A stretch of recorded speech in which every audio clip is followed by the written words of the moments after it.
అందరికీ నమస్కారం. ఈరోజు మనం చెప్పుకోబోయే కథ ఏం చేసినా నా పెళ్ళాం కోసమే. కథలోకి వెళ్ళబోయే ముందు మీరు మన ఛానల్ని ఫస్ట్ టైం చూస్తున్నట్లయితే తప్పకుండా మన ఛానల్ని లైక్ చేయండి, షేర్ చేయండి, సబ్స్క్రైబ్ చేయండి, బెల్ ఐకాన్ క్లిక్ చేసి ఆల్ అనే బటన్ని ప్రెస్ చేయడం మర్చిపోకండి. కథని ఎక్కడ స్కిప్ చేయకుండా వినండి. ఆల్రెడీ దీని ముందు 3 భాగాలు అప్లోడ్ చేసే ఉన్నాయి. మీరు వినకపోతే విని ఆనందించండి. అప్పుడే మీకు కథ పూర్తిగా అర్థమవుతుంది. ఈ కథ చాలా బాగుంటుంది, మిస్ అవ్వకుండా వినండి. మరి ఆలస్యం చేయకుండా కథలోకి వెళ్ళిపోదామా? ఏంటి పిచ్చి కోపం నీకో?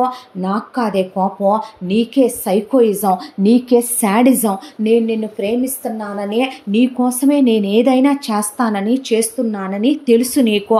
అలాంటిది వాళ్ళు నిన్ను కొడితే నేను ఊరుకుంటానా? నువ్వే వాళ్ళనే బయట ఏదో ఒక ఇంట్లో పెడితే పోద్దిగా అభి. ఇక్కడే ఉంచటం ఎందుకు? వాళ్ళను నువ్వు కొట్టడం ఎందుకు? కొట్టాలా, నరికెయ్యాలా? ముష్టేస్తున్నాను అనొచ్చా? మనం తిన్నాక ఎంగిలి మెతుకులేస్తున్నాను అనొచ్చా? కాదా? మరి నీకేం తెలుసురా? చిన్నప్పటి నుంచి ఎన్ని నరకాలు పడ్డానో నేను. ఎంత చిన్న పిల్లాడినో తెలుసా? ఎంత నొప్పులు పుట్టాయో తెలుసా? కాళ్ళు చేతులు. ఇంటింటికి వెళ్ళి పాల ప్యాకెట్లు, న్యూస్ పేపర్లు వేసుకుంటే ఆ డబ్బులు ఇది వీడు తీసుకోవటం. ఆ తర్వాత సరుకుల కొట్లో పొట్లాలు కడితే తీసుకోవటం. అడుక్కునేవాడికన్నా హీనమైపోయి మధ్యాహ్న భోజన పథకాల కింద స్కూళ్ళల్లో తినటం, స్కాలర్షిప్ల మీద చదువుకోవటం. అన్ని నరకాలు బాధలు పడితే రాత్రిపూట పడుకోవటానికి ఉండేదనుకుంటున్నావా? వాళ్ళిద్దరిని వీళ్ళిద్దరిని మాత్రం ముందుగానే చక్కగా నిద్రబుచ్చేసి చుట్టాలిళ్ళకి తీసుకెళ్ళి పడుకోబెట్టుకోనో, పక్కిళ్లల్లో పడుకోబెట్టో, ఏ బామ్మ వాళ్ళ ఇంటి దగ్గర పడుకోబెట్టిచ్చేవాళ్ళు వీళ్ళు సందకాడ. నన్ను మాత్రం వరండాలో పడుకోబెడితే చలికి వణికిపోతూ, వర్షానికి జల్లులు పడుతూ, ఎండాకాలం ఊపిరాడక చెమట్లో తడిచిపోతూ ఉంటే ఈవిడ మల్లెపూలు పెట్టుకొని లోపలికి వెళ్ళి వీళ్ళిద్దరి దగ్గర నుంచి వచ్చే దరిద్రమైన సౌండ్లు నేను వింటూ ఎంత నరకం నేను అనుభవించి పెరిగానో తెలుసా? అది ఒక్కరోజు నాకు జ్వరం వస్తే పట్టించుకుందనుకుంటున్నావా తల్లిగా? వాడు తండ్రిగా ఏ రోజైనా తిన్నానా తినలేదా అని పట్టించుకున్నాడురా నన్ను? వాడి వల్ల కాదు నేను జైలుకి వెళ్ళిందే, వాడి వల్ల కాదు వాడు అప్పులు చేయటం వల్ల నిన్ను పోలీసులు నానా మాటలు అందే, ఇది వాడిని దాచిపెట్టిందే. ఎవడు ఏ తప్పుల్లోకి ఊరికినే వెళ్ళడు శశి, నీకు చెప్పినా అర్థం కాదే అనేసి అక్కడి నుంచి వెళ్ళిపోయాడు అభయ్. రోజు రోజుకి భర్తకు పెరిగిపోతున్న ఈ కోపంతో ఆ అమ్మాయికి భయం మొదలైపోయింది గుండెల్లో. ఆ తర్వాత మొగుడు చుట్టూ ఉండే వాళ్ళని ఎప్పటికప్పుడు కనుక్కుంటూ ఉంటే అన్నయ్యకి బాగా పగస్తులు, కాంపిటేటర్స్, శత్రువులు పెరిగిపోతున్నారు వదిన. అన్నయ్య ఎప్పుడు ఒంటరిగా దొరుకుతాడా, ఏ విషయంలో చిక్కుతాడా కమ్మేద్దామని చూస్తున్నారు. అన్నయ్యని వాళ్ళు లేపేద్దామనే ఆలోచనలోనే ఉన్నారంటే ఆ అమ్మాయికి ఒకవైపున మనశ్శాంతి ఉండలేదు. తల్లి దగ్గరికి వెళ్ళటం, ఆవిడకి చెప్పటం, ఆవిడ బాధపడొద్దంటాం.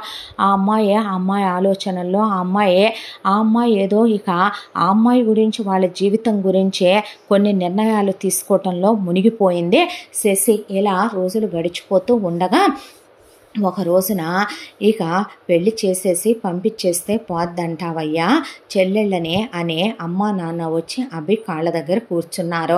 కూర్చుంటే మేమే సంబంధాలు చూసుకుంటామయ్యా, చూసుకోమంటావా అంటే అనేసి అభి లోపలికి వచ్చేసేసి అన్నాడు. అంటే వీళ్ళిద్దరికీ పెళ్ళిళ్ళు చేస్తాం అంటున్నారే, నేను ఒక్కొక్కళ్ళకి 25 తులాలు బంగారం, ఒక 50 లక్షలు క్యాష్ అని బడ్జెట్ వేశాను. విత్ పెళ్లి ఖర్చులతో కలిపే, మళ్ళీ పుట్టింటి వైపు వెనక్కి తిరిగి చూడకుండా ఉంటారని. ఓకే కదా? అంతిద్దామా? ఇంకా ఏమన్నా తగ్గిద్దామా? నాకెందుకు చెప్తావు నువ్వు? నేను ఇవ్వద్దన్నానా? అంటే మరీ ఎక్కువ ఇస్తున్నానంటావా ఏంటే? అసలు నేను ఆ మాట అన్నానా అభి? అన్న తర్వాత కానీ ఎంత పెట్టాలనే దానికి నాకు ఒక లిమిట్ ఉంటుంది. నీకు ఒక విషయం తెలుసా? ఇస్తే వాళ్ళకి 1,00,000 కోట్లు ఇచ్చినా వద్దనరే నా ఫ్యామిలీ. కానీ ఎవరికి ఎంత ఇవ్వాలో నేను అంతే ఇస్తా. నా గురించి నీకు తెలుసు కదా అన్నాడు అభయ్. ఆ తర్వాత 2 రోజులకి వాళ్ళ అమ్మ నాన్న 2 పెళ్లి సంబంధాలు తెచ్చి కూర్చోబెట్టారు అభయ్ దగ్గర. కట్న కానుకలు ఎంత అని అడిగాడు అభయ్. అడిగితే ఒక్కొక్కళ్ళకి 50 కోట్ల రూపాయలు క్యాష్ అయ్యా, 500 తులాల బంగారం. వాళ్ళు మెట్రో సిటీలో ఉంటారంట. జస్ట్ వాళ్ళు ఒక లగ్జరియస్ అపార్ట్మెంట్లో ఒక ఫ్లోర్ కొనిస్తే చాలని చెప్పారు. జస్ట్ ఒక్కొక్కళ్ళకి సరదాగా నువ్వు ఏదో స్పోర్ట్స్ కార్లు ఉంటాయంట, 4 కోట్లు అంటగా ఒక్కోటి, ముష్టి పడేసావంటే వాళ్ళే కొనుక్కుంటారయ్యా అన్న తర్వాత శశి కింద నుంచి పైకి చూసింది అభి వేసిన బడ్జెట్కి అత్త తెచ్చిన సంబంధం సంబంధాలకే. దాంతో ముందు మీరు లేవండి, లేచి బయటికి వెళ్ళండి అని సంబంధం వాళ్ళని పంపిస్తే మన రేంజ్ కాదంటావా అయ్యా? మన స్టేటస్కి తగిన వాళ్ళు కాదంటావా? ఇంకో గొప్పోళ్ళని తెద్దామంటావా?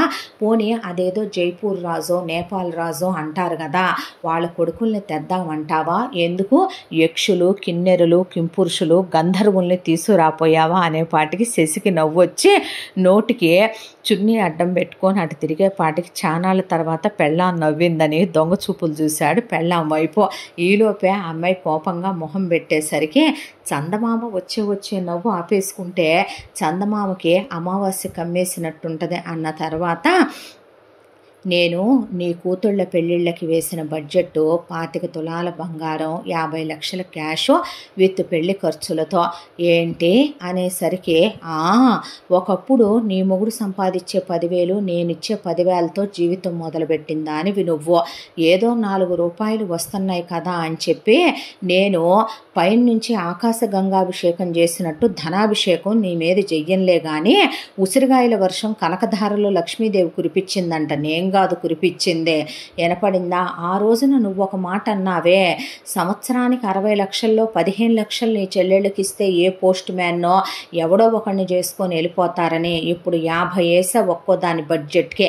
అంతలో వెతుక్కో నీకు వచ్చే అల్లుళ్ళనే, లేదంటే అయిగోడివ్వను అనేసరికి, అలాగేలే మేమే వెతుక్కుంటాములే, నువ్వివ్వాలనుకుంది ఏదో ముష్టిపడే అనేపాటికి, ఏంటి అదేలేయ్యా ఏమీ లేదు అన్న తర్వాత వాళ్ళే 2 సంబంధాలు చూసుకున్నామని చెప్తే డబ్బులు బంగారం ఇచ్చేసి పెళ్ళిళ్ళు అయిపోయినాయి వాళ్ళకే. అయిన తర్వాత 6 నెలలు తిరగకుండానే మా మొగుళ్ళకి ఉద్యోగాలు పోయినాయి అని చెప్పి పుట్టింటికి వచ్చి కూర్చుంటే, ఉద్యోగాలు యాంచనా అయితే అన్నాడు అభే. మళ్ళీ బయటెక్కడో ఉద్యోగాలు ఎందుకు లేయ్యా, తమ్ముళ్ళకు కూడా డిగ్రీలు అయిపోయి ఖాళీగా ఉంటున్నారు కదా, నీ చెల్లెలు మొగుళ్ళే కదా, నీ వ్యాపారం బాగా పెరిగిపోయింది కదా, తీసుకెళ్ళి అందులోనే ఉంచుకోయ్యా. అంటే ఏంటి ఇప్పుడు వీళ్ళందరినీ నా ఇంటి మీద పెట్టుకొని మ్యాప్మంటావా వీళ్ళని అనేపాటికి, అదేం మాటరా, జీతాలుగానే ఇవ్వు, కాకపోతే బయట వాళ్ళకి ఇచ్చినట్టుగా కాకుండా కాస్త చూసి అయ్యా, అది పెట్టే వాళ్ళ పిల్లల్ని చదివించుకొని అది పెట్టే బతుకుతారు లేరా, మన ఇంట్లోనే ఉంటే కాస్త అండాదండగా ఉంటారని అన్నాను లేయ్యా అనేసరికి, ప్లీజ్ అన్నయ్య అని చెల్లెళ్ళు తమ్ముళ్ళు కాళ్ళ మీద పడేసరికి, జీవితంలో పెద్ద తప్పు ఎవరైనా సరే ఎక్కడ చేయకూడదో అక్కడే చేస్తారో. శశి నో అంటాడు అనుకున్న సిచ్యువేషన్లో అభే సర్లే సావండి అనేసాడు. మొగుడు మాటకు అమ్మాయి ఎదురు చెప్పకపోయినా ప్రతి మనిషికి కొన్ని బలహీనతలు ఉంటాయి. ఆ బలహీనతలు మనుషుల్ని ఒక్కొక్కసారి అందలాలు ఎక్కిస్తే ఒక్కొక్కసారి పాతాళంలోకి తోసేస్తాయి. ఆ రోజు నుంచే ఆ అమ్మాయి ఏ రోజైతే గనక అభికి సంపాదన రావటం మొదలైందో, ట్రాన్స్పోర్ట్ ఆఫీసులో అభి వ్యాపారం పెట్టానని చెప్పాడో, ఆ రోజు నుంచే అత్త చూపు, మామ చూపు, ఆడపడుచుల చూపు, మరిది చూపు ఆ అమ్మాయి గమనిస్తూనే ఉంది. ఆ అమ్మాయి బిగ్ బాస్ కన్ను వీళ్ళ చుట్టూ తిరుగుతూనే ఉందే. అంతా దాంట్లో అభి మాటిచ్చాడని శశి ఏం మాట్లాడలేదో. తను జాగ్రత్త పడాల్సిన సమయం వచ్చింది అనుకొని తన ఆలోచనలో తనుండిపోయింది శశి. అభి ఎంత తన కిందే పనిచేస్తున్నారు తమ్ముళ్ళు చెల్లెళ్ళ మొగుళ్ళు అన్న ఒక్కొక్కళ్ళకి నెలకి 10 లక్షల రూపాయలు శాలరీల రూపేణా వాళ్ళ అకౌంటుల్లో పడుతున్నాయి. ఈలోపు తమ్ముళ్ళని పెళ్లి చేసుకొని ఇంట్లో నుంచి ఇల్లరికం వెళ్ళిపోండి, డబ్బున్న అమ్మాయిల్ని చేసుకోండ్రా అని చెప్తే, ఇల్లరికమా ఇంకా నయ్యమా, భలే వాడివేనే, నా తమ్ముడు కూతురుందరా మామయ్య కూతురు, అదేమో నీ పెద్ద తమ్ముడికి మీ నాన్నకి చెల్లెలు కూతురు ఉందలే, అంటే ఆయన బాబాయి కూతురు ఉంది, అదేమో వీడికి అని అనేసుకున్నాంగా, నీకే వాళ్ళు వరుస అవ్వరని అప్పుడు చెప్పలా, నాకు వరుసైనా నువ్వు చూసే వాళ్ళని నేను చేసుకోనని చెప్పలేదను అన్న తర్వాత కొడుకులకి మేనగోడళ్ళనిచ్చి పెళ్ళిళ్ళు జరిపించి తీసుకొచ్చి ఇంట్లో పెట్టుకున్నారు. ఇంత దాంట్లో కూడా వాళ్ళకేమీ తినటానికి ఉండటానికి జరగట్లేదా అంటే, ఒకవైపున అభి ఇచ్చే జీతాలు అభి ఇస్తున్నాడు, తలా ఒక బెంచ్ కార్ ఫెసిలిటీ, అది కాక ఇంట్లో వంట వాళ్ళు ఇంట్లో పడి తింటున్నారు దున్న పోతులు తిన్నట్టు. ఇంత దాంట్లో తమ్ముళ్ళకి 2 పిల్లలు చెల్లెళ్ళకి 2 పిల్లలు చొప్పున నలుగురికి వెరసి 8 మంది పిల్లలు కూడా పుట్టేయటం అయిపోయిందే. ఆ తర్వాత ఎక్సెల్ సైజుల్లో ఉండే ఒక్కొక్క ఆడాళ్ళు 6XL నుండి 7XL సైజులకు పెరిగిపోయాయి, మగాళ్ళు ఇంకా పెరిగిపోయారు వెయిట్లో. ఆ తర్వాత ప్రతి ప్రతి పండక్కని పబ్బానికని వ్రతానికని వాటికని వీటికని శశి కొనే నగల్లో వీళ్ళు నగలు బాగానే సైడ్ చేసుకున్నారు, చీరలు సైడ్ చేసుకున్నారు, అవని ఇవనే అభి కొనే వాటిల్లో క్యాష్గా సైడ్ చేసుకున్నారు. అంతా దాంట్లో మెడ తిరగకుండా సుశీల నగలు చేయించుకుందే, నారాయణ నగలు చేయించుకున్నాడు, బ్యాంక్ బ్యాలెన్స్లు వచ్చినాయే, అంతా దాంట్లో వీళ్ళు బాగానే బాగుపడ్డారు. ఇలా రోజులు గడిచిపోతూ ఉండగా ఒక రోజున అభి శశితో ఫ్లైట్ టికెట్లు చేతిలో పెట్టాడు. ఏంటివి అంటే, నువ్వు నన్ను దూరంగా ఉంచి 3 సంవత్సరాలైందే, ఇంకా నా వల్ల కాదు నీకు దూరంగా ఉండటం. ఈసారి నువ్వు అవునన్నా కాదన్నా ట్రిప్కి వెళ్ళి నాతో క్లోజ్ అవ్వకపోతే చెప్తా నీ పని. మన వెనకాలన్న వాళ్ళు కూడా పిల్లల్ని కనేసి తిప్పేస్తున్నారే పిల్లల్ని, రేపు మాపు స్కూళ్ళల్లో కూడా చేరుస్తారు. ఇంత సంపాదించిందే నా పెళ్ళాం కోసం అయితే మనం పిల్లల్ని కనకపోతే ఎట్టా? మన పెళ్ళయి కూడా 7 years అయిపోయిందే పిచ్చిమోహన్ దానా, ఎప్పుడు చేసుకున్నామే? మన ఇద్దరికి 22 పెళ్ళప్పుడు, ఇప్పుడు 29 మన ఇద్దరికి, ఇంకా కనొద్దా అనేసి ఒక్క 10 రోజులు చాలా బిజీ హెక్టిక్ వర్క్లో ఉన్నానురా. అకౌంట్స్ అన్నీ టాలీ చేయిస్తున్నాను, ఆడిటింగ్ అయిపోగానే వెళ్ళిపోదాం ట్రిప్కి. 3 నెలల ట్రిప్పు, నువ్వు 2 months ప్రెగ్నెంట్ అయి వస్తావు, చూస్తూ ఉండనే. పెళ్ళాన్ని నవ్వించి వెళితే దీనికేం తక్కువ లేదులే అంటే, నాకు తెలుసులే నీ కోపం, పోవే ఎన్నాళ్ళు దూరంగా ఉంచుతావు నన్ను అని వెళ్ళాడు. ఆ తర్వాత ఇలా ఒక 10 రోజులు గడిచిపోయిందే. మొగుడు ట్రిప్ అన్నాడు కదా అని చెప్పి ఆ అమ్మాయి వీటికేం తక్కువ లేదు అని ఇక మళ్ళీ వెళ్తానని వద్దంటే గొడవ పెడతాడని లగేజీ అన్నీ సర్ది పక్కన పెట్టుకొని ఉండగా అభి పెద్దగా అరుచుకుంటూ, అభి దగ్గర ఉండే కుర్రాళ్ళల్లో బాగా క్లోజ్గా ఉండే కుర్రాళ్ళు 30 మంది ఉంటారు అభి దగ్గర. వాళ్ళు కాక ఒక 10 మంది ఇంకా క్లోజ్గా ఉండే వాళ్ళు ఉంటారు. 40 మంది ముందు వస్తూ ఆడపడుచు మొగుళ్ళని మరుదులిద్దరిని పట్టుకొని అభి భయంకరంగా వాళ్ళ ఎముకలన్నీ ఇరిగి ఎక్కడ పార్ట్లు ఇదయ్యేటట్టు తీసుకొచ్చి పడేశాడు. ఇక్కడ పడేసి కొడతంటే పరిగెత్తుకుంటూ వచ్చి శశి అడ్డం పడి ఏమైందందే. ఏమవటం ఏంట్రా, ఈ లుచ్చాగాళ్ళకి నేనేం తక్కువ చేశానే, ఏమివ్వట్లేదు నేను వీళ్ళకి, వీళ్ళేం చేస్తున్నారో తెలుసా, నాకు తెలియకుండా ఇల్లీగల్ దందాలు వీళ్ళు రహస్యంగా నడిపించటం, మన సరుకులోనే వీళ్ళు వేరే సరుకులు కలిపి పంపించటం, అవి కాక నాకు తెలియకుండా లెక్కల్లో తారుమారు చేసి ఒక్కొక్కడు ఎంతో తెలుసా వెనకేసిందే 50 కోట్ల రూపాయలు వెనకేశారు. ఎంతెంత రాంగ్ పనులు చేశారో తెలుసా, ఎన్ని ప్రాపర్టీలు కొనేశారో తెలుసా. వీళ్ళు అమ్మాయిల స్మగ్లింగుల దగ్గర నుంచి అన్నీ చేస్తున్నారు. ఇప్పటి వరకు మనం ఏం చేసినా వాళ్ళు ఇచ్చిన ప్రోడక్ట్ వాళ్ళు చెప్పిన చోట ఇచ్చొచ్చామే తప్ప ఏ రోజున మనంగా ఏ తప్పుడు పనులు చేసింది లేదు. కానీ వీళ్ళు వాటికి కూడా దిగజారిపోయారు అనే కొట్టేసరికి నారాయణ సుశీల వచ్చి, ఎందుకు కొడతావురా పనికి మాల వెధవ, నా పెళ్ళాం కోసం ఏం చేసినా నా పెళ్ళాం కోసమని, నువ్వు నీ పెళ్ళాం బాగుపడిపోతే చాలా, ఏ సంపాదించేది మొత్తం నేను నిన్ను కన్నప్పుడు నీతో పాటే వాళ్ళ 9 పుట్టినప్పుడు 6 వాటాలు వెయ్యాలిగా నువ్వు. అమ్మా నాన్నలకు 1 వాటా, చెల్లెళ్ళకి 2 వాటాలు, తమ్ముళ్ళకి 2 వాటాలని నువ్వు నీ పెళ్ళాం మూసుకొని 1 వాటా తీసుకోవాలి. అలాంటిదే నీ పెళ్ళామేమో ఈ ఇంటికి యజమాని, నువ్వు యజమానుడివే, నీ కాళ్ళ కింద మేము పడుండాలి, నువ్వు వేసే ముష్టి మేము తీసుకోవాలా, మా మొగుళ్ళని కొట్టావు నువ్వేమైనా పత్తిత్తువా ఏంట్రా అనేసరికి, మా మొగుళ్ళని కొట్టి నువ్వు ఏదో పెద్ద మొనగాళ్ళ మాట్లాడుతున్నావని మరదళ్ళు చెల్లెళ్ళు అనే పాటికి వాళ్ళకు కూడా వరుస పెట్టి పడ్డాయి. అభి చేతిలో పడిన తర్వాత నీ అంతు చూస్తావు, నీ బతుకేంటో తేలుస్తావని తమ్ముళ్ళు చెల్లెళ్ళ మొగుళ్ళు ఎదురు తిరిగేసరికి వెళ్ళి రివాల్వర్ తీసుకొచ్చాడు అభి. తీసుకొచ్చేసరికి శశి అడ్డం పడే, ఏంటి పిచ్చి కోపం నీకనే ఆపేసిన తర్వాత వాళ్ళని జుట్టు పట్టుకొని మెడపట్టి గెంటేశాడు ఇంట్లో నుంచి బయటికే. గెంటేసిన తర్వాత, రే ఇక నుంచి వీళ్ళు ఇంటికే కాదు కదా ఆఫీసులో కూడా రాకూడదన్నాక ఆ కుర్రాళ్ళందరూ వెళ్ళిపోయారు. ఆ తర్వాత శశి, ఏంటి ఈ పిచ్చి కోపం నీకు, ఏ రోజో చెప్పాను నేను, వాళ్ళని ఎవరి కాపురాలు వాళ్ళని పెట్టించు, ఎవరి బ్రతుకులు వాళ్ళవి అవుతాయనే, నువ్వు మీ అమ్మా నాన్నను ఉంచుకొనే ఒక తప్పు చేశావు. ఆ తర్వాత నువ్వు చేసేదేంటో ఏంటో వీళ్ళకి తెలిసేలా చేసి రెండో తప్పు చేసావు. ఆ తర్వాత నీ చెల్లెళ్ళ మొగుళ్ళని తెచ్చి ఇంట్లో పెట్టుకున్నావు. అది ఇంకో తప్పు. నీ తమ్ముళ్ళని నీ చెల్లెళ్ళ మొగుళ్ళని తీసుకెళ్ళి వ్యాపారంలో పెట్టి నీ లూప్ హోల్స్ అన్నీ వాళ్ళకి తెలిసేలా చేసుకున్నావు. అది ఇంకా పెద్ద తప్పు. నీ తమ్ముళ్ళ పెళ్ళాలు ఒకటి కాకుండా పోతారని ఎలా అనుకున్నావు? పెద్ద పెద్ద రాజులు కూడా ఒక విషయం తెలుసా? ప్రపంచాన్నంతా గెలిచిన అలెగ్జాండర్ తన భార్యని కూతురుని కాపాడుకోలేక చేతులు పైకి పెట్టించి తన్ని పాతి పెట్టమన్నాడంట. వెళ్ళేటప్పుడు ఏమీ ఎత్తుకెళ్ళము అని. అరిస్టాటిల్ లాంటి ఒక గురువు దగ్గర శిష్యరికం చేసిన ఆయనకే అలాంటి ఒక బలహీనత, తన దేశాన్ని తన భార్య బిడ్డల్ని కాపాడుకోలేకపోయానని బాధపడిపోయిన క్షణాలు ఎన్నో ఉన్నాయంట. అలాంటిది నీకొకటి తెలుసా? నేను నీకొక విషయం చెప్పనా?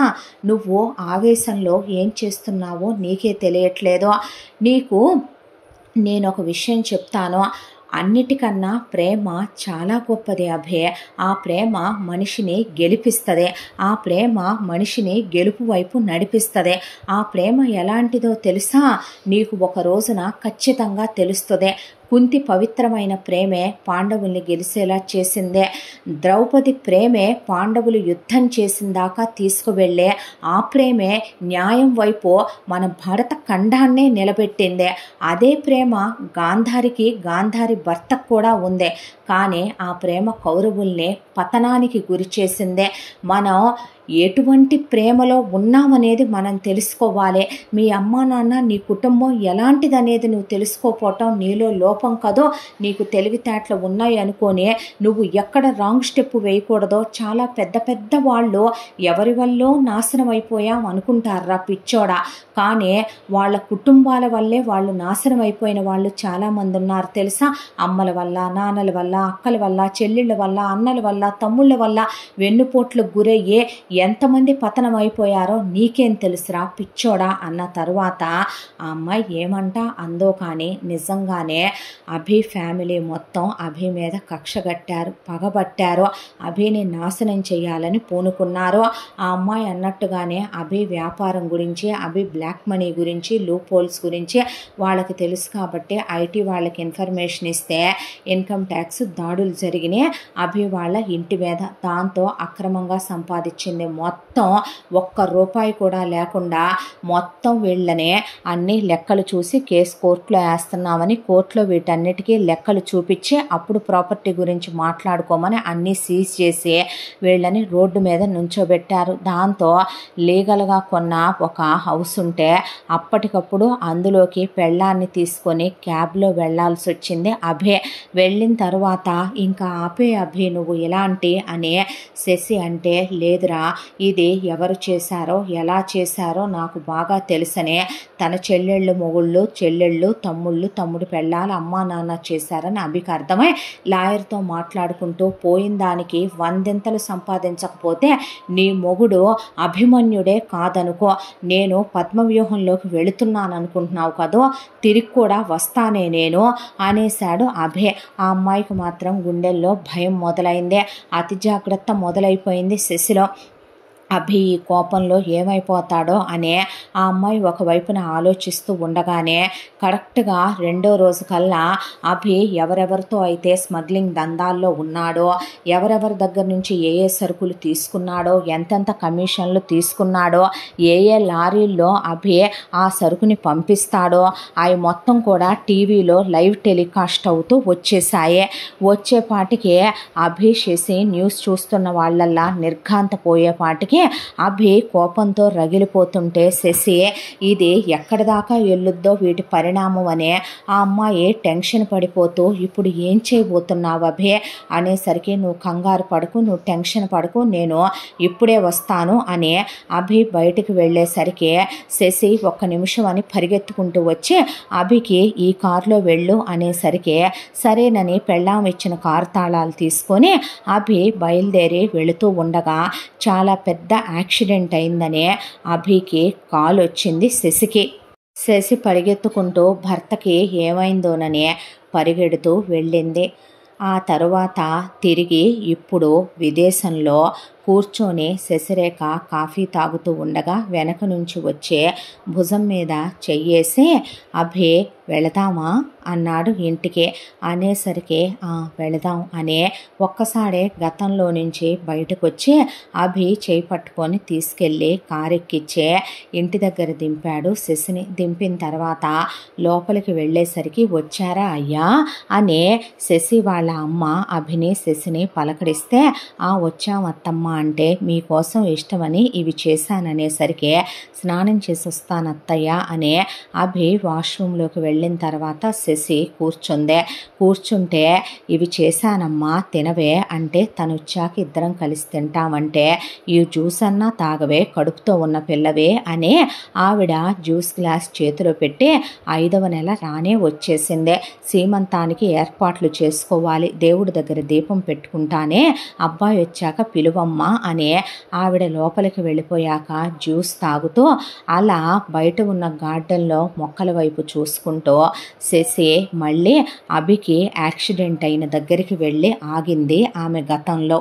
నిజానికి ఎప్పుడైతే అభి వీళ్ళందరితో గొడవలు పెట్టుకుంటున్నాడో తగాదాలు అవుతున్నాయో అభికి శత్రువులు పెరిగిపోయారో అప్పుడే శశికి అనుమానం వచ్చింది. రేపటి పరిస్థితి ఏంటి అని ఆలోచించడం మొదలుపెట్టింది. అత్త చూపులో మామ చూపులో ఆడపడుచులు మరిది చూపుల్లో స్వార్థాలు, వాళ్లల్లో ఏదో తెలియని మోసం ద్రోహం దాగున్నాయని కనుక్కుంది. దాంతోనే తన తండ్రి పోయిన తర్వాత తల్లి ఇక్కడ ఉంటానన్నా కూడా వద్దని తల్లిని తీసుకెళ్ళి వేరే ఒక ఇంట్లో పెట్టిందే. అభి ఎప్పుడైతే కనుక ఆ అమ్మాయికి చెక్కులు అలాగే లెక్కలేనంత క్యాష్ ఆ అమ్మాయికి ఎప్పుడైతే కనుక ఇంటర్నేషనల్ కార్డులు ఇచ్చాడో సరదాగా అభితో ఒకరోజు అంది స్విస్ బ్యాంక్లో అకౌంట్ ఓపెన్ చేయాలని. వాళ్ళమ్మ పేరు మీద స్విస్ బ్యాంక్లో అకౌంట్ ఓపెన్ చేయించాలనుకుందే. అయితే దానికోసం ఏదో ఒక బిజినెస్ ఉండాలి, ఆ బిజినెస్ ఎలా ఉండాలి అని ఆలోచించి వాళ్ళమ్మ పేరు మీదగా ఇంటర్నేషనల్ వైడ్గా ఉండేలాగా తను బిజినెస్ ఒకటి స్టార్ట్ చేయించింది వాళ్ళమ్మ పేరు మీద. దాంతో స్విస్ బ్యాంక్ అకౌంట్ ఓపెన్ అయింది. ఆ అకౌంట్లోకి కొంత క్యాష్ని ట్రాన్స్ఫర్ చేసేసింది శశి. అన్ని ట్యాక్సులు పే చేసి ఆ తరువాత పొలాలు కొంది లీగల్గా, స్థలాలు కొంది లీగల్గా, గోల్డ్ బిస్కెట్ల పరంగా దాసేసిందే. ఆ తర్వాత డైమండ్ నగల పరంగా దాసేసిందే. మొగుడితో ఒకరోజు సరదాగా అన్నమాట ప్రతి దేశంలో ఒక ఇల్లు ఉండాలనే విదేశాల్లో పెట్టుబడులు పెట్టింది, ప్రాపర్టీలు కొనేసిందే, ఒక 5 స్టార్ హోటల్ని కొందే. ఆ తర్వాత విదేశాల్లో బోల్డ్ అన్ని డబ్బుల్ని సేవ్ చేసుకుంటూ వచ్చిందే. ఇలా కొన్ని కోట్ల రూపాయలు మొగుడికి తెలియకుండా శశి సేవింగ్స్ చేసుకుంటూ వెళ్ళింది. 100 తరాలు కూర్చొని తిన్నా తరగనంతా అభి లెక్కలు అడగడు కాబట్టి శశి ఏం చేసినా తనిష్టం అని వదిలేస్తాడు కాబట్టి తన జాగ్రత్తలో తనుండి రూపాయిని తన పేరు మీద ఉండకూడదు, తన భర్త పేరు మీద ఉండకూడదు కాబట్టి ప్రతి ఒక్కటి వాళ్ళమ్మ పేరు మీదే కొన్నయన్నీ కూడా శశి.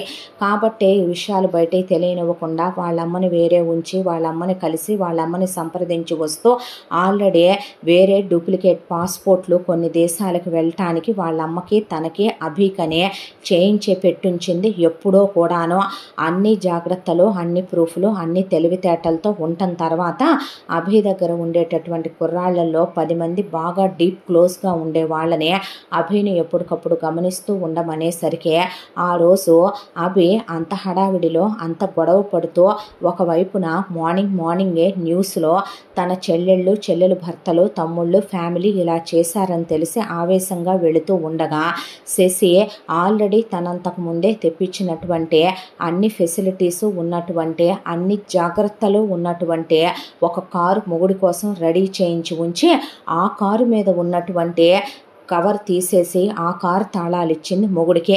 సేఫ్టీ మెజర్స్ అన్నీ ఉన్న ఆ కారులో అభి వెళ్ళటం నిజం, అభికి శత్రువులు ఉన్నమాట నిజం. వాళ్ళు ఏదో చేయించబోతున్నారని శశికి ముందే ఇన్ఫర్మేషన్ వచ్చి వాళ్ళు యాక్సిడెంట్ చేయించారు. అభికి సేఫ్టీ మెజర్స్ అన్నీ ఆ కారులో ఉండటం వల్ల సెన్సార్లు వెంటనే శశి ఫోన్కి అభి కారుకి యాక్సిడెంట్ అయిందని మెసేజ్ పంపించేశాయి. అందరికన్నా ముందు శశికి ఇన్ఫర్మేషన్ వచ్చింది అభి కారుకి యాక్సిడెంట్ అయిందని. అభికి ఏమీ అవ్వలేదని కూడా అర్థమై వెళ్ళేపాటికి అభికి దెబ్బలు తగిలాయి, తలకి చేతులకి కాళ్ళకి. ప్రాణం పోయిందనుకునే వాళ్ళు అక్కడి నుంచి వీళ్ళ మనుషుల్ని చూసి అవతల కాంపిటీటర్స్ వెళ్ళిపోయారు.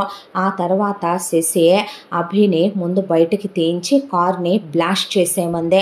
కారు బ్లాస్ట్ చేసిన తర్వాత న్యూస్ ఛానల్స్ వాళ్ళు, ఆ తర్వాత న్యూస్ పేపర్ల వాళ్ళు వచ్చి అభిమన్యు అంతకు ముందే కాబట్టి స్మగ్లింగ్ చేస్తున్నాడు, అవి చేస్తున్నాడు, ఈ చేస్తున్నాడని న్యూస్లో వచ్చిందే. కారు బ్లాస్ట్ అయ్యి అతను పోయాడని ఆల్రెడీ వేరే శవాన్ని, అనాథ శవాన్ని అందులో పెట్టిస్తే అదే అభి శవం కాలిపోయిందని పోలీసులు కూడా కేసు రాసేసుకున్నారు. ఎంత దాంట్లో సెక్యూరిటీగా ఉండే ఒక హాస్పిటల్ని శశి ఎప్పుడో చూసుకొని ఎలాంటి సిచ్యువేషన్ ఏదో ఒకటి రావచ్చని అభిని తీసుకొని వెళ్ళి ఆ హాస్పిటల్లో జాయిన్ చేసిందే. జాయిన్ చేస్తే డాక్టర్స్ తలకి గాయమైందని, అతనికి షార్ట్ టైం మెమరీ లాస్ వచ్చినట్టు ఉందమ్మా అన్న తర్వాత, మెమరీ ఎప్పుడు తిరిగి వస్తుంది, మందులు వాడితే 6 నెలల్లోనే తిరిగి రావచ్చమ్మా అన్న తర్వాత, అయితే మీరు ఏ మెడిసిన్స్ ఆయనకి ఇవ్వద్దండి, ఆయనకి ఏ గతము గుర్తు రావాల్సిన అవసరం లేదు అని చెప్పింది శశి. దాంతో డాక్టర్స్ సరే మీ ఇష్టం అన్న తర్వాత ఆయన ఎప్పుడు డిశ్చార్జ్ చేస్తారో ఒక 1 వీక్లో డిశ్చార్జ్ చేసేస్తామమ్మా అన్న తర్వాత సరేనని ఆ 1 వీక్ లోపే శశి వాళ్ళ అమ్మ చేయి పట్టుకొని తను ఆల్రెడీ పాస్పోర్ట్లు అన్నీ డూప్లికేట్ చేయించుకునే ఉంచుకుంది కాబట్టి అసలు వాళ్ళకి ఉన్నటువంటి డబ్బులన్నీ మార్చేసుకొని ఇక్కడి నుంచి డాలర్స్లోకి తీసుకోవాల్సినవన్నీ ట్యాక్సులు పే చేసి తీసుకొని ఆ తర్వాత అభి స్పృహలోకి వచ్చాడు. స్పృహలోకి వచ్చిన తర్వాత ఏమైంది, ఎవరు నువ్వు అని అడిగితే, నేను నీ భార్యనని, మన ఇద్దరం కాలేజీలో ప్రేమించుకున్నామని, నువ్వు ఒక బిజినెస్ చేసేవాడవని, ఆ బిజినెస్లో నీ కాంపిటీటర్లు పెరిగారని, ఆ పెరిగిన కాంపిటీటర్లో మనం ఆల్రెడీ 6 నెలల క్రితమే బిజినెస్ అమ్మేశామని, అబ్రాడ్ వెళ్ళిపోదాం అనుకుంటున్నామని, అయితే వాళ్ళు లోపు నీ మీద పగబట్టి యాక్సిడెంట్ చేయించారని, నువ్వు గతం మర్చిపోయావని, మనం ఇప్పుడు అబ్రాడ్ వెళ్ళిపోతున్నామని, వెళ్ళిపోదామా అభి అని అడిగింది. నీ ఇష్టం అన్నాడు. ఇంత దాంట్లో తలకి దెబ్బ తగిలినా కూడా ఈ పిచ్చోడికి పెళ్ళాం మీద ప్రేమ పోలా, ఏం చేసినా నా పెళ్ళాం కోసమే, ఆ మాట పోదేమో అనుకున్న తర్వాత అభిని తీసుకొని వాళ్ళ అమ్మని తీసుకొని శశి అబ్రాడ్ వచ్చేసిందే. అంతకుముందే కొనించిన 5 స్టార్ హోటల్ ఇదే మనం ఇప్పుడు చేయబోయే బిజినెస్ అని మొగుడు పెళ్ళాం ఆ వ్యాపారం చూసుకుంటూ ఇంకా చాలా వ్యాపారాల్లో ఇన్వెస్ట్ చేసింది శశి. అవన్నీ చూసుకుంటూ ఇలా హ్యాపీగా కాలం గడుపుతూ శశిరేఖ ప్రస్తుతం ప్రెగ్నెంట్ అయింది. 5th మంత్ రన్నింగ్లో ఉంది. మొగుడు పెళ్ళాం రోజు అలా కాసేపు అభితో పాటు వెళ్ళుద్ది శశి కూడా. ఆ తర్వాత శశి తీసుకొని ఇంటికి వచ్చేస్తాడు అభి. సంతోషంగా పెద్దదే మ్యాన్షన్ కొనుక్కున్నారు. ఆ ఇల్లు, ఇంట్లో పనివాళ్ళు, ఒకవైపున లక్ష్మి, వీళ్ళు సంతోషంగా ఇలా కాపురం చేసుకుంటున్నారు. ఇంతలో శశి నవ్వుకుంటూ మొగుడు గుర్తొచ్చి అక్కడే పెట్టున్న పెళ్లి ఫోటో చూసుకొని ఎంత ప్రేమరా నీకు, నీ ప్రేమ ఎంత అంటే ఆ ఆకాశం అంతా, నీ ప్రేమ ఎంత అంటే ఈ భూమి భరించలేనంత. ఒకరోజు అన్నావు గుర్తుందా, నీ దేవుడు నా డబ్బులతోనే కదో అర్చనలు, అభిషేకాలు, హోమాలు, యాగాలు చేయించుకుంటున్నాడని, ఆ దేవుడే నిన్ను కాపాడేసి కంప్లీట్గా నాకు ఇచ్చేశాడు. గతంలో నువ్వు చేసే పిచ్చి పనులన్నీ నీకు గుర్తు లేకుండా చేసి మన లైఫ్ హ్యాపీగా చేసేసాడు. ఇంకా రెస్ట్ ఆఫ్ లైఫ్ మనం హ్యాపీ. నాకు ఇప్పుడు ఏ టెన్షను లేదు. అమ్మ, నువ్వు, నేను, మన పిల్లలు హ్యాపీగా 100 తరాలు కూర్చొని తిన్నా తరగనంత మనీ నేను సేవ్ చేశాను. ఇంతకన్నా ఏం కావాలి ఒక మనిషి జీవితానికే అనుకుంది శశి. ఈలోపు వాళ్ళమ్మ పూజ దగ్గరికి రమ్మనేసరికి శశి పూజ గదిలోకి వెళ్ళిందే. ఇదంతా చూస్తున్న అభి తను కూర్చొని ఆ రోజు గతం దగ్గరికి తన మనసు వెళ్ళి ఆగింది. నిజానికి అభికి దెబ్బ తగిలిన మాట నిజం, యాక్సిడెంట్ అయిన మాట నిజం, అభి స్పృహ తప్పి పడిపోయిన మాట నిజం, కారు బ్లాస్ట్ చేయించటం, ఆ తర్వాత తెల్లారేసరికి న్యూస్ పేపర్లలో అభి పోయాడనే న్యూస్ రావటం, అభిని నానా మాటలు జనాలు అనేసుకోవటం, వాళ్ళ ఇంట్లో వాళ్ళు కూడా పోయాడు పేడ విరగడైపోయిందని శాపనార్థాలు పెట్టడం, ఇవన్నీ జరిగిపోయాయి. కాకపోతే అభికి మెమరీ లాస్ అనే డాక్టరు 6 నెలల్లోనే మందులు వాడితే మెమరీ తిరిగి వస్తుంది అని చెప్పినా శశి వద్దంది. కానీ అభి మైండ్ ఎంత పవర్ఫుల్ అంటే 4 గంటల్లోనే అభికి మొత్తం మెమరీ రీకాల్ అయి వచ్చేసిందే. డాక్టర్ టెస్ట్లన్నీ చేయించి ఇప్పుడు మీకు మెమరీ అంతా తిరిగి వచ్చింది కదా మిస్టర్ అభి, మీ వైఫ్ హ్యాపీగా ఫీల్ అవుతారు చెప్తే అంటే, వద్దు డాక్టర్, తనకి మీరేమీ చెప్పొద్దు, మీరేం చెప్పినా తను హ్యాపీగా ఫీల్ అవ్వదు, బాధపడుద్దే, నాకేమీ తెలియదు అనుకుంటుందిగా, తెలియనట్టే ఉండనివ్వండి అని మీరు చేసిన హెల్ప్కి చాలా థ్యాంక్స్, ఇదే మీ హాస్పిటల్కి నేను ఇచ్చే విరాళం అనుకోండనే ఒక 10 కోట్ల చెక్కు డాక్టర్ చేతికిస్తే థ్యాంక్స్ అని ఆయన నిజం చెప్పలేదు. ఆ తర్వాత అభి తన దగ్గరున్న టీం 40 మంది కుర్రాళ్ళని పిలిచాడు. రణశేషం రుణశేషం వ్రణశేషం శత్రుశేషం ఉండకూడదురా, నేనెటు ఈ దేశం నుంచి వెళ్ళిపోతున్నాను, ఇక మళ్ళీ నేను తిరిగి రాను, నేను వెళ్ళేటప్పుడు నన్ను నమ్ముకున్న డ్రైవర్లు, నన్ను నమ్ముకున్న మీరు, మీ కుటుంబాలు సంతోషంగా ఉండాలి, కాబట్టే నేను మీకు ఒక టిప్ ఇస్తున్నాను, నేను చెప్పినట్టు చెయ్యండి అన్న తర్వాత, ఏంటన్నా అన్న తర్వాత, నా తమ్ముళ్ళు నా చెల్లెళ్ళ మొగుళ్ళు ఆల్రెడీ వాళ్ళు స్మగ్లింగుల దగ్గర నుంచి అక్రమ దందాలన్నిట్లో ఉన్నారు కదరా అంటే, ఉన్నారన్నా అన్న తర్వాత, మీరు ముందు వాళ్ళు చేసినవి అన్నీ కూడా ఇదిగోరా ఇక్కడ నా ఆఫీసులో ఈ ర్యాకులో వాటికి సంబంధించిన ప్రూఫ్లన్నీ ఉన్నాయి, తీసుకెళ్ళి డైరెక్ట్గా పెద్ద పెద్ద న్యూస్ ఛానల్స్ అన్నిటికీ టెలికాస్ట్ అయ్యేలాగా మీరు ఇచ్చేయండి. అయితే ఇచ్చే ముందే మీరేం చేస్తారంటే, వాళ్ళు ఇక్కడిక్కడ బ్లాక్ మనీని దాచిపెట్టి ఉంచారు, దాదాపు 4 మీద కలిపి వాళ్ళు ఎలా లేదన్నా కూడా ఒక 500 కోట్లు దాకా వెనకేశారనేది నా తక్కువలో తక్కువగా అంచనా. ఇక ఆ మొత్తం కూడా మీరు వెళ్ళి చక్కగా మీ పద్ధతిలో మీరు వాళ్ళని ఒక్కడు కూడా సంసారానికి పనికి రాకూడదు, మా నాన్నతో సహా బాడీలో పార్ట్లేమీ పనిచేయకూడదు, వీల్ చైర్లో ఉండాలి మా నాన్నతో సహా, అలా చేసి ఆ డబ్బులు మొత్తం చక్కగా తీసుకొని, మీరు 40 మంది ఉన్నారు, మీతో పాటు ఒక 60 మంది డ్రైవర్లు ఉన్నారు, డ్రైవర్లకి తలా 1 కోటి రూపాయలు ఇచ్చేయండిరా, మిగతాయి మీ 40 మంది పనిచేసుకోండి, మీ ఫ్యామిలీలు కూడా బాగుండాలి కదరా, మరి నన్ను నమ్ముకున్నందుకు అనేసరికి థ్యాంక్స్ అన్నా అని ఒక్కసారిగా వాళ్ళు వెళ్ళి బ్లాక్ మనీల మీద దాడి చేసేసి దొరికినంత బ్లాక్ మనీని వాళ్ళు దోచేసుకొని పంచేసుకొని వాళ్ళ ఫ్యామిలీలు కూడా హ్యాపీగా సెటిల్ అయిపోయినాయి. ఆ తర్వాత ఒకరోజు రాత్రి ముసుగులు వేసుకొని వెళ్ళి అభి వాళ్ళ నాన్ననే, అభి వాళ్ళ చెల్లెలు మొగుళ్ళనే, అభి వాళ్ళ తమ్ముళ్ళని వెన్నుపూసలు విరిసేసి కాళ్ళు చేతులు విరిసేసి 5గురిని 5 వీల్ చైరుల్లో పెట్టారు. ఆ తర్వాత ఒక్కసారిగా అభి ఇచ్చిన ప్రూఫ్లన్నీ తీసుకెళ్ళి న్యూస్ ఛానళ్ళకి ఇచ్చేపాటికి వీళ్ళనే తీసుకెళ్ళి ఒక్కసారి పోలీస్ స్టేషన్లో పెట్టి, ఇక వీళ్ళు చేసినవన్నీ కూడా వాళ్ళకి విత్ ప్రూఫ్లతో సహా దొరికేసరికి వీళ్ళని జైల్లో పడేశారు. జైల్లో పడేసేసరికి మొగుళ్ళు బాయ, మొగుళ్ళకి హెల్త్లు బాయ, డబ్బులు పోయ, కనీసం మొగుళ్ళని బయటికి తీసుకొస్తే మళ్ళీ కోట్లు సంపాదిస్తారేమో అనే దాంతో సుశీల పేరు మీద, కోడళ్ళ పేర్ల మీద, కూతుళ్ళ పేర్ల మీద, వాళ్ళ పుట్టింటోళ్ళ పేర్ల మీద ఉన్న కాస్త డబ్బులుంటే అవన్నీ ఎత్తుకెళ్ళి లాయర్లకు పోసి పోలీసులకు పోసి నానా తిప్పలో పడి ఎలాగోలాగా ఇక జనవరి 20వ తారీఖు ఆగస్టు 15వ తారీఖు రిలీజ్ అయ్యే వాళ్ళల్లో వీళ్ళ పేర్లు వచ్చేలా చేసి వీళ్ళని బయటికి తీసుకొచ్చారు. బయటికి తీసుకొచ్చిన తర్వాత వాళ్ళని వ్యాపారాల్లోకి తీసుకెళ్ళి కోట్లు సంపాదించమంటే ఒక్కళ్ళు కూడా వీళ్ళతో వ్యాపారం వ్యాపారం చేయటానికి అభి లేనప్పుడు మేమెవరం కూడా డీలింగ్స్ మీతో పెట్టుకోమని, వీళ్ళని ఒక్కళ్ళు కూడా వ్యాపారానికి అస్సలు మీతో మాకు సంబంధం లేదని చెప్పి ఇంకోసారి మీరు ఈ వ్యాపారాలని మాకు ఫోన్ చేస్తే మిమ్మల్ని మనుషులను కూడా ఉంచమని వార్నింగ్ ఇచ్చేశారు. దాంతో ఇప్పుడు వీళ్ళు సంపాదించడానికి పనికిరారు. దాంతో వీళ్ళ దగ్గర రూపాయి లేదు. మొత్తం చిల్లి గవ్వతో సహా అయిపోయింది. ఒక్కొక్కళ్ళకి 2 పిల్లలతో మిగిలారు. జీవితం ఎక్కడ మొదలైందో మళ్ళీ తిప్పి అక్కడికే వచ్చి ఆగేలా చేశాడు అభి.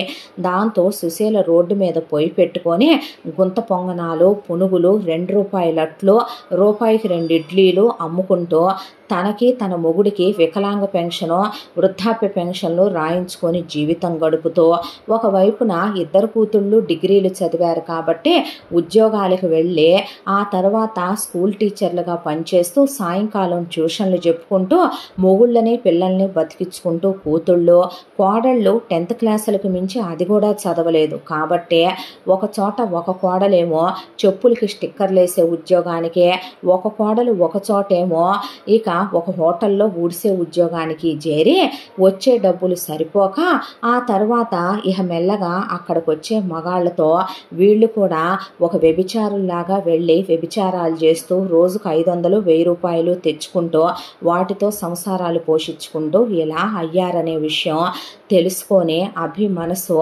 ఆనందపడి అప్పుడు పెళ్ళాంతో తనకి ఏ మెమరీ గుర్తురానట్టు మన లవ్ స్టోరీ ఏంటి అని అడిగాడు.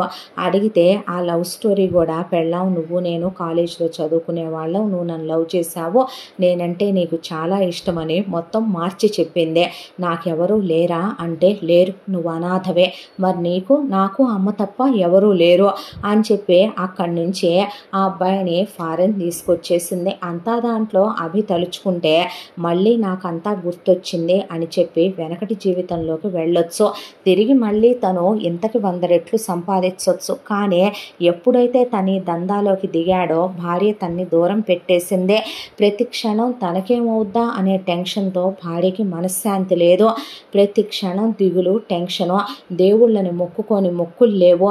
భార్యని ఇంకా టెన్షన్ పెట్టకూడదు అనుకున్నాడు. భార్యకి దూరమై ఉండకూడదు అనుకున్నాడు. దేవుడు ప్రతిదానికి ఒక ఎండ్ కార్డు వేస్తాడు. బహుశా ఈరోజు తనకి ఇలా ఎండ్ కార్డు వేశాడేమో. తను ఇదంతా చేసింది తన పెళ్ళాం కోసమే. తన పెళ్ళామే హ్యాపీగా లేకుండా రోజు టెన్షన్లు పడుతూ బతికే ఈ బతుకు అక్కర్లేదు అనుకున్నాడు. దాంతో తనకి ఇప్పుడు పెళ్ళాం పిల్లలు కావాలనిపించిందే. అంతా దాంట్లో అభి అనుకున్నాడు, ఎంత తెలివైన దానివే నువ్వు, నేనిచ్చిన కార్డులు నేను కూడా అంత సేవ్ చేయాలని ఆలోచించలేదు. స్విస్ బ్యాంకుల దగ్గర నుంచి ఎంత బాగా దాచావు బంగారం, 100 తరాలు తిన్నా తరగనంత డబ్బుల్ని నువ్వు సైడ్ చేసి దాయగలిగావు. నాకు నిన్ను ఏమంటా కాలేజీలో చూశాను, ఆ రోజు నువ్వు రైట్ పార్ట్నర్ అవుతావు అనిపించింది. కానీ నువ్వు నాకన్నా తెలివైన దానివే. డబ్బుల విషయంలో నువ్వు నిజంగానే ఈ అభిమన్యుడికి శశిరేఖ లాంటి దానివి. ఈ అభిమన్యుడికి పద్మవ్యూహంలోకి వెళ్ళటమే తెలుసు, కానీ ఎవరేంటి ఎవరు ఎలాంటి వాళ్ళు అని తెలుసుకొని మరి ఆ పద్మవ్యూహంలోంచి ఈ అభిమన్యుడిని బయటికి తీసుకొచ్చిన నా శశిరేఖవి నువ్వు. పెళ్ళాం మాట వింటే మొగుడు బాగుపడతాడు, మగాడు వృద్ధిలోకి వస్తాడంటే ఏమో అనుకున్నానే. నీలాంటి పెళ్ళాలుంటే ప్రతి మగాడు కూడా ప్రయోజకుడే అవుతాడు, ప్రతి మగాడు కూడా విజయపథం వైపే అడుగులు వేస్తాడు అనుకోనే నవ్వుకుంటూ గతంలో నుంచి బయటకు వచ్చాడు అభి. దొంగ మొహంది. ఇండియాలో ఉండగా నేను ఆ దందాలు ఈ వ్యాపారాలు చేస్తున్నానని నన్ను ముట్టుకోనివ్వలేదు, కానీ దానికి నచ్చినట్టు అబ్రాడ్ తీసుకురాగానే నాతో ఎంత బాగా క్లోజ్ అయిందో, ఇన్నాళ్ళు అంత ప్రేమని ఎలా దాచేసుకుందో. నిజమే బంగారం, లైఫ్లో మనిషి ఎదగాలి. మనిషి పుట్టినప్పుడు ఉన్నట్టే పోయిందాకా ఉండాల్సిన అవసరం లేదు. నాకు నిజంగానే ఒకటి పక్కన సున్నాలు పెరిగే కొద్దీ ఆశ పెరిగిందేమో, అహంకారం పెరిగిందేమో. కానీ దేవుడు నీలాంటి భార్యని నా పక్కన ఎప్పుడైతే నుంచోబెట్టాడో, ఒక మగాడి గెలుపుకి ఒక ఆడది కారణం అంటారు, కానీ మనలా ఒకళ్ళకొకళ్ళు ప్రేమించుకునే భార్యాభర్తలు దొరకటం, కరెక్ట్ కంపానియన్ లాగా ఆలోచించటం, నా తెలివితేటలు డబ్బు సంపాదించటం అయితే ఆ డబ్బుని జాగ్రత్త చేయటంలో నీ తెలివితేటలు నన్నే మించిపోయాయే.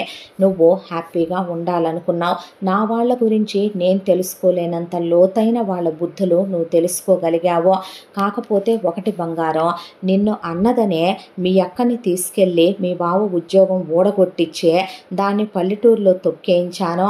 నిన్ను అన్నందుకే మీ అక్క బ్రతుకు అలా చేసే మీ నాన్న కుళ్ళి కుంగి కృషించి వాడు మంచంలో పడి చచ్చాడు మీ అమ్మని నిన్ను అన్నందుకు.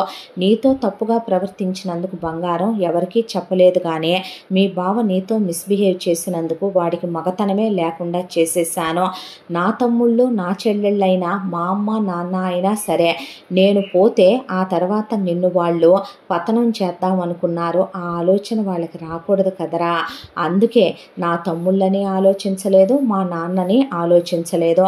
వాళ్ళు నిన్ను ఒక వేశ్యగా వాడదాం అనుకున్నారనే అన్న మాట నేను విన్నానురా. అందుకే వాళ్ళు జీవితంలో వాళ్ళ పెళ్ళాలను కూడా ముట్టుకోవటానికి పనికి రాకుండా చేసి రావాల్సి వచ్చిందే.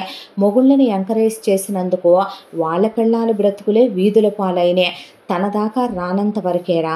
నాలాంటి వాడు ఎవరి జోలికి వెళ్ళడో. నా ప్రాణమే నువ్వైనప్పుడు నువ్వు అడిగితే నేను ఏది కాదంటానే, నువ్వు ఆజ్ఞాపిస్తే చాలనుకుంటాడు వీడు జీవితాంతం కూడా. అలాంటిదే నీ గురించే వాళ్ళు తప్పుగా ఆలోచించకూడదు కదూ బంగారం. ఈ ఒక్క విషయమే ఎప్పటికీ నీకు చెప్పలేను. నాకు మెమరీ తిరిగి వచ్చిందనే, నాకు గతమంతా గుర్తుందనే. ఇప్పుడు మన జీవితం ఇలా బాగుందిగా, నువ్వు కోరుకున్నట్టుందిగా, ఎంతకన్నా ఏం కావాలి అనుకోనే. ఆ తర్వాత అభికి శశికి 2 మగపిల్లలు పుట్టారు. రెస్ట్ ఆఫ్ లైఫ్ ఆ అమ్మాయి కోరుకున్నట్టు హ్యాపీగా తన భార్యతో బిడ్డలతో అత్తగారితో సంతోషంగా కాలం గడుపుతూ అలా అబ్రాడ్లో సెటిల్ అయిపోయాడు అభి. ఈ కథ ఇలా కంచికి చేరింది. ఏం చేసినా నా పెళ్ళాం కోసమే అన్న మాటకి సార్థకత కలిగించేశాడు అభి. ఇంతటితో ఈ కథ సమాప్తం. మళ్ళీ మరొక మంచి కథతో కలుసుకుందాం. తప్పకుండా మన ఛానల్ని లైక్ చేయండి, షేర్ చేయండి, సబ్స్క్రైబ్ చేయండి, బెల్ ఐకాన్ క్లిక్ చేసి ఆల్ అనే బటన్ని ప్రెస్ చేయడం మర్చిపోకండి. ఎంత మంచి కథను మనకు అందించిన కథా రచయిత్రి జి యామిని శ్రీనివాస్ గారు. ఇలాంటి ఎన్నో మంచి మంచి కథలు ఇంకా మీ ముందుకు రాబోతున్నాయి. తప్పకుండా మన ఛానల్ని లైక్ చేసి సబ్స్క్రైబ్ చేసుకోవడం మర్చిపోకండి. మరో మంచి కథతో కలుద్దాం. Thank you so much.